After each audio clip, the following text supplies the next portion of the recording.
Welcome back, Principal Matters podcast listeners. This is episode number 498. We're getting so close to 500. Hi, Will. Gosh, Jen, can you believe it? And we're at the end of April, and in a couple episodes from now, we'll be doing a big celebration. But who's our guest this week? Yes, this is a gentleman I met on a trip to San Diego with my friend, Dr. Dustin Miller from Ohio State University. We went to look at principal preparation programs, and we were hosted by Dr. Dominque Smith. And he is incredible leader, incredible school, very cutting edge, very innovative, not without problems, which he'll talk about. But I really can't wait for you to meet this gentleman. So we do, though, have to start with our question of the week. Yeah, and our question of the week is supported by Summer Pop's math workbooks, because principals, when students practice math over the summer, their math scores go up. So what's your summer plan this year? A great way to start is by going to summerpopsworkbooks.com and ordering their free summer workbook samples. And my friend Pete there will make sure you get exactly what you need. You can review those and then follow up, because your students deserve to have a plan for their summer enrichment.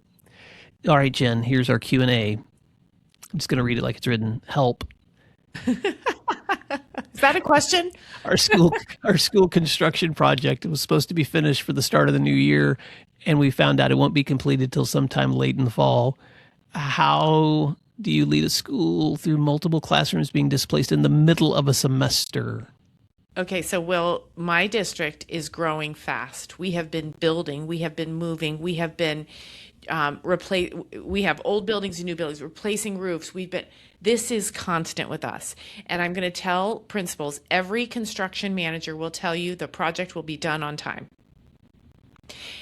No construction manager will come to you and say that that's actually going to happen. So this is normal. So I feel the despair and the anxiety from this listener. I truly do, because this listener is going to have to go to teachers and say, guess what? You're going to have to pack everything up in the middle of the year and you're going to have to move somewhere. And I'm going to tell you what this is going to look like. Kicking, screaming, mad. Who's this construction company? Why didn't they know? And there's going to be all the gnashing of teeth. And you're going to push through. And in the end, it's going to be okay. That's what I would say. I don't mean to be condescending, but it's true. It's true. It will be a great story you'll tell 5 years from now. You will survive. You just have to get it done. Because what I tell staff sometimes is, you are just as important in getting this done as the guys with the hammers. Your cooperation and the more you can do what they need us to do, the better off we are in wrapping this thing up. Okay, Jen, that's so practical. And I know this is just a 5-minute Q&A, so I'll add a few thoughts. And again, context matters, but I'm just going to talk about, I was in a building once as a teacher that was going through construction, moving in the middle of the year, those kinds of things too. So here's some things that were helpful for me when I was on the other side, which was permission to ask your students to help. Mm-hmm. If you're in the middle of a school year, you're going to have sometimes rooms full of kids, that if you just make it clear that, hey, this is what's getting ready to happen, and you assign some responsibilities and goals, and I'm just speaking from my experience, it felt kind of like a little party, like, oh, we can help. And so you're taking things down, you're packing things up, you're moving things together, you're hanging things back up. And so don't be afraid to give yourself permission to just lean into the people that are there. If there are other teachers who aren't being asked to move, then don't be afraid to ask them to help. Don't be afraid to just start gathering the stuff, extra boxes, tote boxes, all that stuff that you need in advance. And then I'm just going to say this to that really strategic person out there, because I know some people listening right now, this is how their brains work. Just do a big brain dump on a spreadsheet so that you can think through everything that you know is going to happen, and then track it and check it off. And if there's other people that you can delegate things to that could help be like the moving manager or point person for this, man, if you could take that off of your complete list of things to do, somebody else in your building probably would be like happy to help.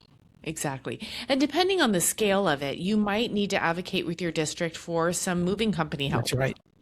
You might need to say, hey, can we do a community day? I know a district that did that. They made a Saturday where they just had the PTO said, hey, we could use all the help. And football players came to do their little workout, their weight room workout, except it was just boxes of books. And scouts came, and it was it was fun. So utilize those resources. And as Will said, it can be like a big old party. And in the end, it will be a great memory rather than a really heavy one. Good stuff, Jen. All right. Thanks for that Q&A. And how can our listeners stay connected with you and your resources? Yep. Find me at jenschwanke.com, and that's where you can subscribe to Principal Problems newsletter. And you can find all of today's resources, including the show notes to Jen's interview with Dr. Dominque Smith at williamdparker.com. So thanks for listening, and thanks for doing what matters. Let's take a moment to thank our sponsors, and then we'll be right back. Why is IXL used in 95 of the top 100 U.S. school districts? Because it works. IXL is research proven to benefit all student populations, including English language learners and special education classrooms. IXL is an all-inclusive online learning and teaching solution for K-12 that accelerates achievement, saves teachers time, and more. This one platform helps you accomplish what normally would require dozens of other tools. For example, as students practice skills, IXL automatically differentiates learning to help them master concepts at their own pace. Teachers get real-time insights into how students are performing so they can provide timely support. What I love about IXL are the personalized SAT and ACT study plans.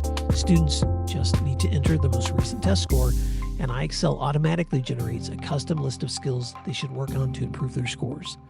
Discover what IXL can do for your school.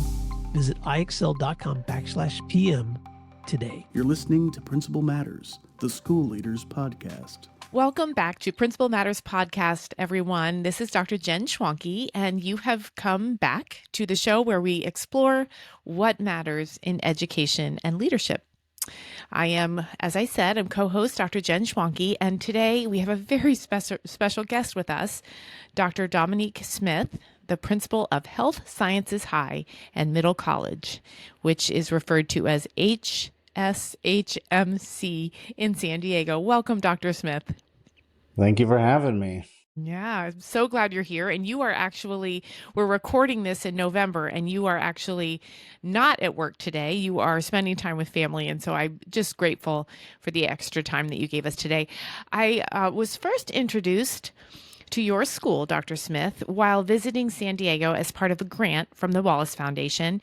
And I was accompanying my friend, Dr. Dustin Miller, about his PLC work. I was so intrigued by what I saw in your school that I wanted to bring you on as a guest. So I'm going to just tell a little bit about your school, and then I want you to tell us about yourself, okay? Sounds great. So when I was there, it really is a unique school, very diverse, a profound mission to be home away from home for your students while prepping them for high demand careers in health and healthcare. And you really are the driving force behind that vision. And so then I did that weird thing where I kind of Googled you, and I found out you're an author, you're a social worker, you're a national leader in restorative practices, and you are a huge advocate for building school cultures founded on equity and belonging. So I wanted to talk to you. So here we are. Tell our listeners about you as a person, as a professional, and as a leader of this unique school. Yeah, awesome. Well, I guess the first thing I'd say, I'm a dad. So first thing, I'm a dad. I got 3 kids. I have a junior in high school, and then I have a third grader and a second grader. So when you think of education, it's around me all day, every day, because I get to experience that in a whole different avenue when I get to come home from from work. Um, but yeah, then my day to day that I claim is I'm a principal, and that's what I love to do. I've been at my school for 17 years with different roles and responsibilities over that 17 years. But I've been a leader for 11, and just love what I do. Love our school. I think we're doing some really great things, and that motivates me to stay. I know there's this long-term conversation of leadership change and make that impact somewhere else, but I get to do that on the consulting side. I do get to write books, and I do get to bring my passion into my writing and my consulting with schools. So I've been able to travel the world and try to see if what I'm saying works in places that I never thought I'd see. Istanbul and China and Egypt and Brazil and Croatia and Malta and, across the country, and just being able to say, does restorative work, does building a sense of belonging work, our focus on instruction and leadership, does things we're doing work? And so that's just kind of been my journey, and I love what I do, and I wake up every day excited, and um, I don't leave because I go out and I get to try new things out with other schools. We get to see some great things, and then I go back to our site and say, hey, we are challenged somewhere else. Can we do it? Can we enhance it? Can we affirm it? And that's kind of what we've been doing. I felt that in your school, Dr. Smith. I felt like you were all in with your school, but I also felt like you had a depth of knowledge that many times we don't have as leaders if we're just rooted to one place for 17 years, right? People ask me that too. That, I've been in the same district for almost 27 years, but I also am out in the world, right? I'm out seeing how other things happen and how they work. And so that's what you're onto something there. I really think it's kind of that pushing your own growth. And that then you can bring back to your school. So your school's mission is built on these pillars. And I'm going to stop talking because when you talked about the pillars to our group visiting that day, I was enthralled. So tell listeners about these pillars.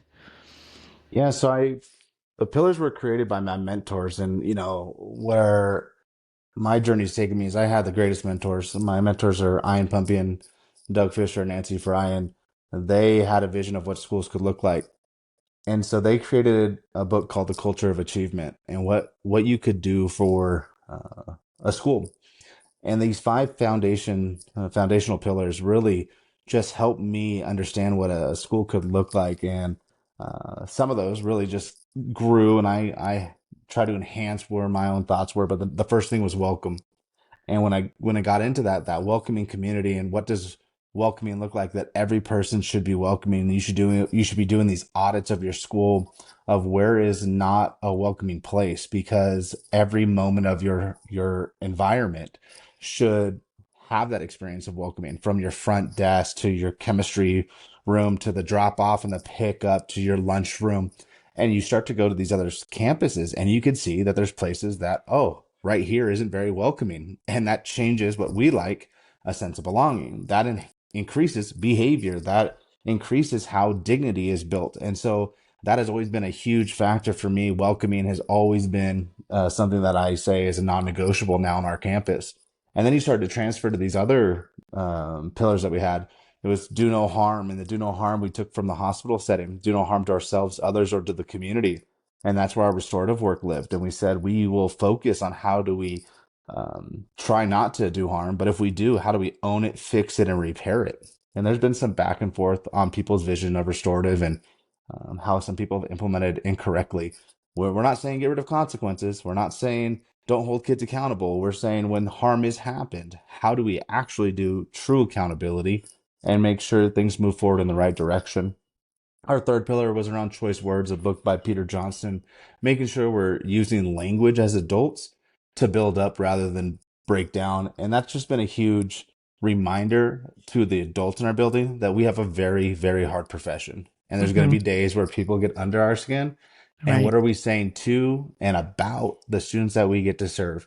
Because at the end of the day, all of us have a memory. And is it the good memory or bad memory about the adult in front of us? And what can we do? And so that's kind of been a big factor for us. Our never too late to learn pillar has been the biggest challenge ever, and that's always the one that people always ask about. But we're a competency based grading school, mastery based, whatever people are looking at. How do we continuously be driven to help kids understand the content, master content, showcase they master content? If they struggled, how do we look at our progression? How do we look at our our guides? How do we make sure we just aren't counting points and really looking at kids understanding where we're at? And that's a challenge every single day. That's a whole series podcast, because that's going to bring up a bunch of emotions for people every single time. Yes. And then our last bit is how do we continuously take the book, Good is the Enemy of Great, and be our best selves? And we're going to say we're the best school in the universe. And it's not to compete against anybody, but it's to say when we walk into our building, we are going to bring our best selves. And we did behind the scenes of Disney years ago, and there was a language of on show and off show. And we said we're going to be on show and be our best selves as best as we can. And if there's something that's not allowing to be our best selves, communicate that with all of our stakeholders so we're being transparent, to then make adjustments to be our best selves. And, do we live up to the five pillars every single day? Absolutely Right. not. But is it Right. a framework to hold us accountable as the adults in our building? Absolutely. And then that just trickles down to our kids and they start to understand it. They start to talk about it. They start to get their own concepts of this. And it has just helped us in our space. And that's what we're trying to help other people understand. Maybe one, two, three of these pillars might benefit other schools and some of the work they're doing. Right, right.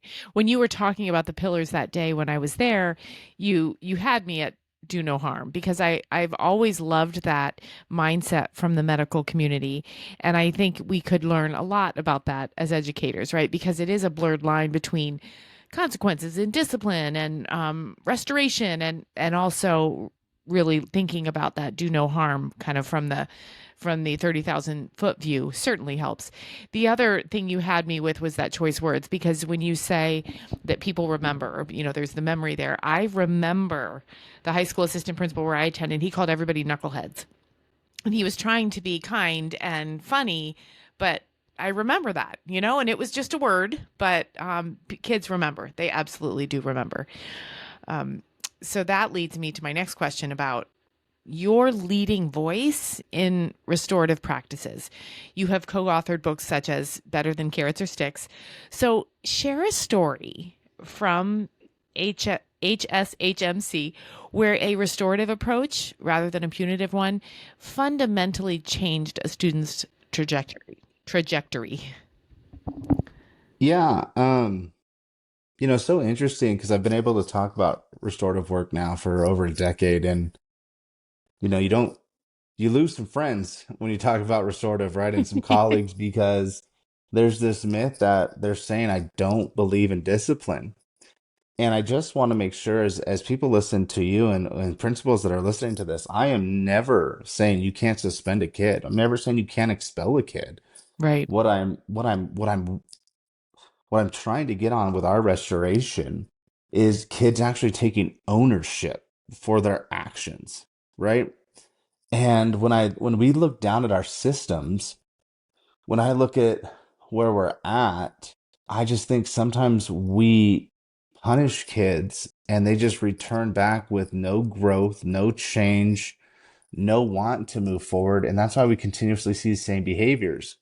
Now, is there conversation of we have to, if it happens again, and the progressive discipline, and we've gone into these conversations? Yes, I understand that if it happens again, what's next and what's different? That doesn't mean you don't fade away from the conversation, right? And that's kind of where I've been looking at with people is restorative practice doesn't mean you get rid of the consequence. It means you're the follow-up, the check-in, the feedback, the accountability component. My big work right now is making sure people understand the protocols at your school should be black and white. As I'm a fighter against black and white, protocols are black and white, outcomes are gray. That's the beauty of this work. And I think as your question lives, that's where my students have been. I had a fight this year, and protocol, right, is protocol is their admin office. Protocol is parents are called. Protocol, fight is a fight. Now, in some of our schools, what would happen? Those kids are gone 3, 5 days. Those kids right there, they were friends. Those kids made a bad choice. Those kids, they stepped on each other's shoes, and this is the first time in Right. their life they've had new shoes. They made a really poor choice. What did they do? They owned it. They fixed it. And the trajectory where it was a powerful moment, the person that broke up the fight was a teacher that had been there 3 days. Oh The my. kid asked to apologize to that adult. And when the adult sat down with that kid, he was like, this isn't who we are as a school. I don't know you. I'm Right. sorry that you're new to this school and that you had to experience that. What a that teacher could have gone home and said, I work in a new school. It's been 3 days. There is already a fight, and just his narrative that he would have shared. Or Right. His narrative is there was a fight in 3 days. The administrative team took time out of my day to find me coverage to have a conversation, but a kid advocated to chat with me, and a kid made a conversation and had a conversation with me, and then we built a follow-up plan. I'm brand new, and I'm following up with this kid a week from now, 2 weeks from now, 3 weeks from now, just to check in. And I think that builds a different connection for that adult and that student. And that student stands up for, yes, like I made a poor choice and I want to own it too. Now, does that kid get away with it? No. Could we send him home if we need to? Absolutely. Can we label a suspension? Absolutely. Or what did we want? We wanted him to own it. We wanted him to fix the problem. We wanted him to take accountability. And then what do we need to do? We need to get him more counseling, most likely, because he doesn't know how not to, because in his terms at the moment, how not to handle it, because that's his current life. Right. Right. And so I think those are some of the things that you have to navigate. And it's a very interesting world to have the conversation of being restorative, because why is restorative scary to talk about? Because all of us have grown up in the same system. We're scared of, I want to disrespect any parents. There's a feeling of fear of what parents are going to say, but all of us as parents have grew up the same system. If there's a fight, we want to see a consequence, because that's all we ever experience, no matter Right. what year we graduated, where we graduated from. I'm a restorative guy. My mind might go there if my kids were in a fight, and so I think there's these, and that's just the fight side, more high level, Right. but restoration, and where I'm trying to get to on this work is I'm talking about the person that was causing the harm, but I think what we miss in restoration is the person that was harmed, allowing Right. them to finally have a voice, allowing their voice to be heard, allowing them to come back to the table, allowing that person to say, that can't happen to me anymore, and having that moment of closure for them. Because when you don't have closure, that non-closure becomes triggers and fears and all of that, and that's what we're trying to hopefully eliminate. So I think it's the other side is, where do you see the growth and where do you see success points in kids? It's the kids that actually finally got the voice and got the power back. Right. Well, and one of the things that's so critical there is that sense of accountability, to say, hey, this is on me. I did this. And it's so interesting how hard that is for people to do, even adults, Hmm. much less kids. And so I think the idea of teaching that and asking, hoping, wanting, wishing, setting up conditions for kids to be able to say that safely, I messed up and I'm really Oh yeah. sorry for the harm it caused. Your background, Dr. Smith, is in social work, which Hmm. I find fascinating. So, how does that social work lens inform your daily decisions as a principal in a way that maybe more traditional educational leadership paths might not? Yeah, my early career started in special education, and then from special education went to social work. And I feel like I um, could possibly have a little bit more empathy. And what my vision was leadership with empathy and understanding the whole child and understanding what's going on, and then looking at that of saying, what are the outside influences that could be impacting the inside of our building. And that's why I've challenged rules and expectations and things, because when I look at our students, they mimic their heroes, they mimic the people that they love, they mimic their community. And then our students come in just idolizing these role models, and they get in trouble rather than being retaught. And I think that's where I've been trying to do with our leadership, is not allowing kids to get away with things, but understanding, hey, when you go out there, this is what happens, and this is what we're trying to do. The other side is my dream was never to be right here as a principal, right? I wasn't the best kid in school, right? I was that typical, played sports, didn't really love school, and then so I think that helps me understand too, like, how did I want to be treated? And I wanted a relationship with some of the people that were giving me some of the consequences at school. Even if there's a consequence that you have to give it to me with some type of dignity or respect. Let me understand that I did do something wrong, but I'm still a human being. And I think that's what I'm trying to generate when I'm working with kids is, hey, at the end of the day, what you did was unacceptable. And this is a natural consequence, but you're still a human being. I don't have to make you feel less of who you are. I don't have to tell you you're not going to be anybody. I can tell you your choice was wrong. I can tell you what today is not the best day, but what can we do differently? And that's why I really merged with restoration is today's a terrible idea. Today's a terrible action. The behavior was terrible, but you as a human isn't. And that's that partnership that I was trying to generate with our restorative work. Right, right. Speaking of partnerships, your school has a very unique pathway partnership in health and healthcare. So tell our listeners about this theme and the core curriculum and what your kids do with that connection. Yeah, we wanted to make sure our pathway programs and our CTE pathways met what the needs were for our community.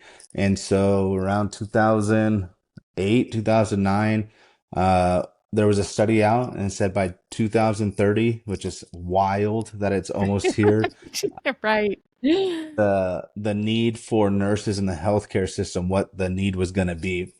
And at the time, there wasn't a high amount of schools focusing in the healthcare field. And so we partnered with Sharp Healthcare and unbelievable what Sharp Healthcare has done for us as a small school. They have partnered with us and said, let us showcase students that have never thought about being in the healthcare system of what we can do. And what it did is it started us thinking, and what a lot of people started to think of like only doctors, doctors, doctors, doctors. And what we started to see was engineers and security and food services and CNAs and transport and EMTs. And it started just to broaden the possibility of getting into the job field and what Right. it allowed our students to do. And it's just like to hear the stories of like our kids coming back as a freshman and on a Thursday afternoon they witnessed a labor and delivery, or on a Wow. Thursday afternoon they witnessed an ER procedure where somebody was in a machete fight and was losing an arm and had to have this medical, procedure done, or on a Wednesday afternoon, have a life saving procedure, or on a Friday afternoon, this family member just saying, thank you. You've walked my grandmother every single day, and she just knows you by name. And every time I come in here, they think of you. Like these students, these kids are getting this life experience that even if they don't go to the healthcare field, they're getting skills that are transferable to wherever they go next. And it's just been a really amazing experience that Sharp has offered us. Right.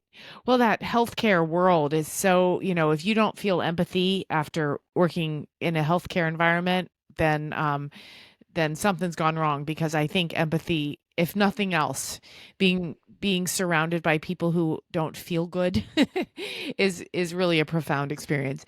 And when I was there, I had the opportunity to visit several classrooms, and your teachers seemed very, very mission driven. So talk to us about cultivating that culture of continuous professional learning and ensuring that the staff is as supported as the students are. Yeah, I think as coming up as as an educator, you don't know what you don't know, and I think that's always like, oh wow, that's interesting to learn. And I think one of the things that we've tried to commit to our team is what do you need to know and how do we support you. And so we've tried to not overwhelm our team, but try to make sure whatever's out there, we deliver it to you as best we can. And so we try to get our team into conferences as best as we can. If you tell us like, I think this is going to enhance our learning or my learning, let's go for it. We've restructured how we do our professional development. We've done a couple of things that I think are interesting. First and foremost, we come together as a team in the morning, and there's 75 of us, so we're not as big as some of these other schools that are listening, but we talk to each other. Every morning we come together. We call it a team meeting or morning meeting, and all 75 of us, 78 of us come together. We're there for 10 minutes. We see each other. We talk about what's going on in our building. Then we set off for the day. And then out of the morning, we shifted our PD model to the morning. So we do pocket PDs, 30 minutes of an intense kind of focus to make sure that we are staying on top of what it is. And so on Mondays, we do a different focus level, more on coaching. And then on Tuesday, Wednesday, Thursday, we do a collective efficacy cycle where our teachers have selected what they want to learn for the next 18 weeks. And then every third week, they showcase just a little bit. This is what I'm learning. This is what I'm practicing. This is what I'm doing. And then at 9 weeks, they do a whole little learning cycle with our team just to showcase this is where my efforts have been put into. And then going back into our Fridays and then going to content areas, focusing around our teacher clarity and our success criteria to make sure that we never lose our number one priorities. And those are our priorities. We have a priority on gradual release of responsibility, our teacher clarity work, and our restorative work is non-negotiables. And so that's that focus group, and then just doing some work around that as we go back and build on those areas. Then as we're getting into that, going in, making sure that we're hitting on the other area needs as come up, and where that comes up and where we get the feedback. That morning meeting every day, we hear what our needs are. So we make adjustments as we hear our team say, these are some of the gaps that we're hearing or seeing within our school. And that just has been a really good mark for us, because when you hear what your team needs, you can make the adjustments. And we took that, if you ever think about that, a team meeting that large, and you're like, oh, why would I ever do that? Well, we took that from high businesses. You see that at big level hotels. You see that at charge nurses, right, at the hospitals. You see that when that rotates. You see that on casino floors. You see that on cruise ships when the morning starts. You see these circles that happen, these meetings, because everybody has to be on the same page. And that has just made a huge shift in the culture and climate that keeps us all on the same page. That's a great point. I have seen many of those environments you just described, and I've seen people have those come together meetings. And you're right, there's a culture in schools that we can't do that, or we shouldn't do that. And I think about in the consulting work I do, one of the things that peeves principals the most is getting teachers to work on time. And so I just wonder how that changes that sense of getting people literally physically in the building versus getting everyone kind of on the same page with what we're gonna do today, what we're gonna do this year with these kids. It's kind of a mindset shift. And it's we have days where not everybody's there on time, but I mean, it's at the end of the day, it's just good to see everybody, because our buildings don't allow us to do that. We're siloed. And as leaders, we know that we continuously will come back and say, shoot, we're siloed. Our departments are siloed. The wings of building are siloed. Grade levels are siloed. We talk about this and say, what do we do? And we do one activity or two activities a year that brings everybody together, and everybody gets all hyped up and everybody gets excited. And they say, that was really good. I wish we did more of that. And then it fades away. And so what can we do with intentionality to make sure it happens more than twice a year? Right. So as you're talking, I'm thinking about the principals of your school, not the principals with a PAL, but you have several principals, and they're all pretty telling about the mission and the vision of your school. Things such as, we do what it takes, a diploma that matters, respect for oneself, other people, and the environment. Talk to us about those principles. I think when we talk about a diploma that matters, like, that one's huge for us. Why would a kid want to come to our school? And why would a kid want to stay in our school? Chronic absenteeism is through the roof. Why would kids in our community say, yeah, I should go get that diploma? And so that just is a drive factor back as a reminder to our team, is make sure that every day is worth coming for. And this diploma, when you get this, you earned it, it was worth something, it's going to be relevant. And so I think that was why we put that in there, is like, this diploma matters to you. Also, it's just a reminder too to our team of how many of our students haven't got a diploma. And this diploma will matter to our students. And don't forget that factor. Don't lower the bar because of that answer, but think about why this is going to be important to our students. And so I think that's a big factor. The other side is we do what we love, right? We do it as a family, because we have to hold each other accountable. And I think the accountability factor comes into people with titles don't have to hold each other accountable. Our Mhm. team has to hold each other accountable. And that's where we're trying to get to is the culture and climate is not to point each other out and point fingers. It's just like, hey, if there was a miss, any one of us can hold each other accountable. Just like I've said, if I'm doing something wrong, hold me accountable. Who's gonna tell me? Because there can't be an us versus them. And that's been a really good thing because we are a family. There's families are gonna have hard moments, but you come back because you have the hard conversations and you move forward. But that's that big piece because at the end of the day, we should be loving what we do. And so I hope when people come in like yourself that you see people laughing and Mhm. giggling and smiling. And I don't want anybody ever, like if an administrator walks down the hall that, you see everybody scatter away because they were talking to each other in the hallway for 2 minutes. That should never be a fear factor. Like, oh, I'm not allowed to talk to my colleague because here comes the administrator and he's going to yell at us. Like, what are you doing out here? No, like, I want to laugh with you. Let's laugh for 14 seconds, Tell me one what's funny. minute. Yeah. Let's laugh and have a good time now. And because I know if we laugh here, I know when you go back, you work so hard. So go ahead and laugh. Go ahead and giggle. Tell a joke. Enjoy yourself. And then go work really hard. And that's where I want every person that comes into our building to feel that. Like, I love what I do. And then I think that will then be able to be to a space where if you're not loving what you're doing, you'll feel safe enough to tell somebody why you're not. And that's where, and then again, if someone can't do that, then there's a gap on our leadership.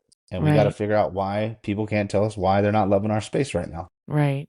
And that's such a important skill for a school leader. I think early in my career, I would not have been ready for someone to give me feedback if I wasn't doing what I needed to do. I would have gotten defensive and I would have felt like I was being criticized. And now I'm with you. Like, tell me, the mission, the vision, what we're trying to do here. And if I'm going sideways, I need someone to bring me back for sure. Tell me about that. A close cousin to that conversation is about teaching and modeling respectful dialogue and critical thinking when not only in the classroom when challenging topics come up in the classroom, but also in your hallways and in conversation with your administrative team and your teachers. How can we, as leaders, in such a polarized social and political climate, how can we insist upon respectful dialogue and critical thinking? Yeah. I mean, a risky conversation, right? Right, right, I think where we've been at, and I think, with the diversity of our school, is really a place of helping individuals understand you have the right to be able to express um, to a point how you feel, and you should be able to model to students like express how you feel. I want students to be advocates. I want students to be able to stand up for what they believe in.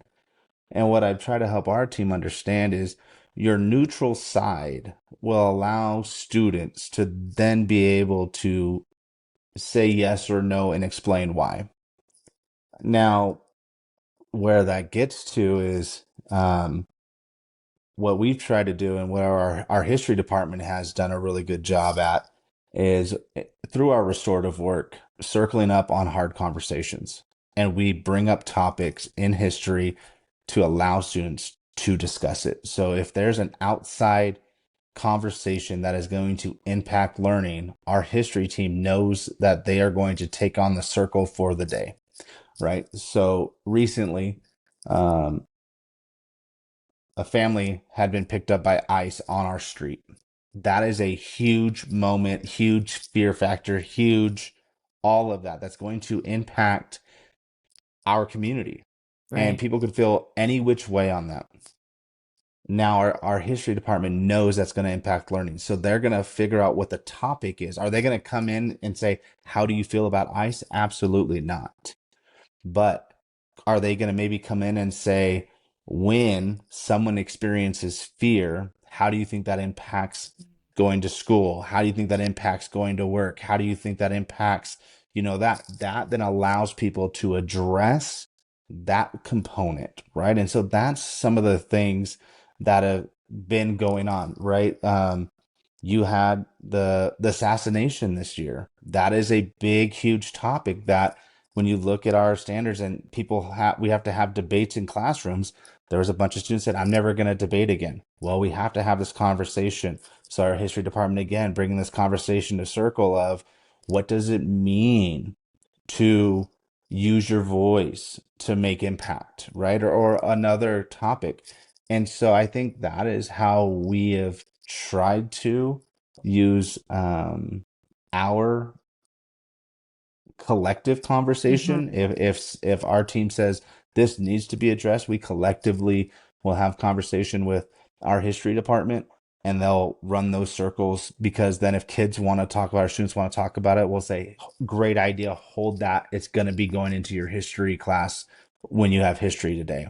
Right. Now, do we always meet the mark? No, but it does give us at least a space where I think we've had that. And then, again, being able to have conversations with teachers as needed. Right. It's very interesting now as leaders, as we know, how many of our teachers want to post things on social media, and Right. just encouraging them and reminding them of how many people see what they post. And you're not limiting to them what they can say, but what that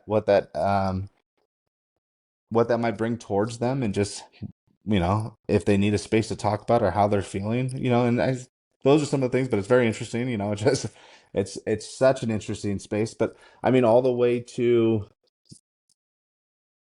things that we bring into our conversation Right. at our school, like, well, this is the restorative practices. Going back to what Right. you're saying, there could be somebody in our team, and there could be right now some people on our team saying, this is woke and I don't like it and this is ridiculous, and come talk to me about it. I have Right. no problem listening to your feelings. I'm not going to say our vision is right or wrong. Let's listen together, and because your truth and my truth is somewhere here, Yep. and let's try to Yeah. find a middle ground and figure out how to move forward together. Exactly. Exactly. And just listening, that's such a critical component to understanding, is that listening piece. So, final question, Dr. Smith, when you look at the entire ecosystem that you've built at your high school, the health theme, the restorative practices, that home away from home, diploma that matters, all of that, what is the one thing you're most proud of, and what's your biggest dream? The thing I'm most proud of, the team I work with. I'm nothing without them. I get to be on podcasts, and I get to travel, and I get to do some cool stuff. But if I'm truthfully honest, like, I'm nothing without the team that's around me. And I hope I get to say that every single time. Is I work with some of the best people on the planet, and I've been able to benefit because they come in every day working so hard to make our building better. And I hope I can praise them anytime I get. So the best thing is we've created a place where amazing individuals have continued to be amazing and made a special place for kids. And I think that's the heart of our school. Is the team that we work with said, I want to be here for kids. And I'm so proud to be a part of that. And my dream for our school is to keep the legacy that I think we have right now, but to take on the challenges and meet the challenges, and increase those challenges. Right, we do have some challenges on our what our scores say. Right, so we have the culture component and the climate component. There's some gaps in some of our scores. Chronic absenteeism.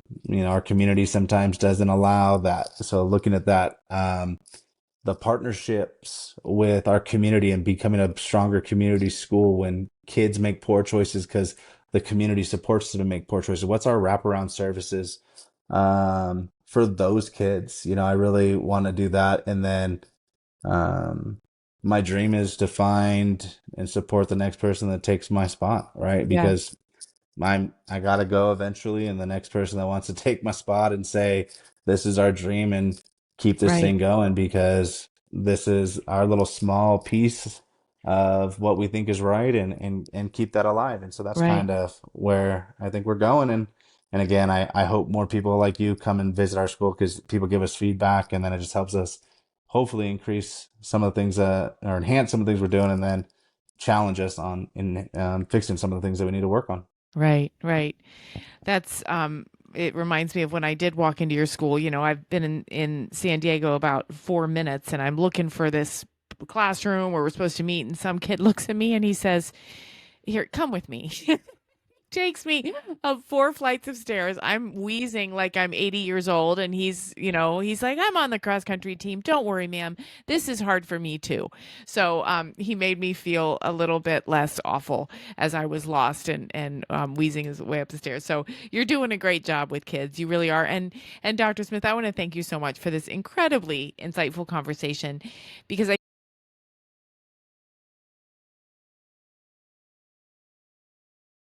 think the work that you're doing, and your team too, I got to meet them, incredible people, and that work is powerful and it's necessary. And I'm sure all the school leaders listening here today got a lot to think about. So to our listeners, if you want to learn more about Dr. Smith's work, you can find his books on all sorts of things and visit his school's website at hshmc.org.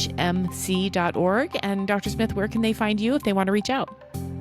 You can find me wherever. You can find me on Twitter, and you can find me on Amazon. I think those are the 2 best spots right Perfect. now. And Corwin. I got to shout out Corwin. Corwin, that's where I'm working a lot right now. I was going to say, shout out to your publisher. Corwin's doing great. Yes. Yeah. Thank you to Corwin. And thank you, Dr. Dominique Smith. So great to have you today. Thank you. Find free resources like this one at williamdparker.com.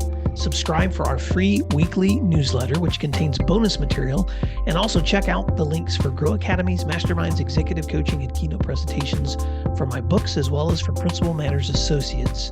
You can find out more under our speakers tab at williamdparker.com. Thank you for learning together, and thank you for doing what matters. Principal Matters.